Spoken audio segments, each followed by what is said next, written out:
కంగారే పడకురా, అందరి కథ ఇంతేరా. కష్టాలే ఎరుగని కథ అంటూ ఉండదురా. కన్నీళ్లే దాటని కళ్ళేవీ లేవు కదా. కల్లోలం జరగని బ్రతుకంటూ ఉండదుగా.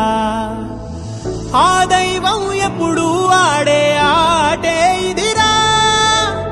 ఏ పుస్తకము నేర్పించని పాఠం ఇదిరా. నీతో నువ్వు యుద్ధం చేస్తూ సాగాలిరా. నీకే ఇలా జరిగింది అంటూ నీలో నువ్వే మరి బాధపడకు. ఏ చెట్టుకంతటి గాలి ఉండును చూడరా. నీ చిక్కులన్నవి తీరవంటూ ఎక్కిళ్ళు పెడుతూ ఆగిపోకు. ధైర్యంగా వెతుకు, దారి దొరుకును సోదరా.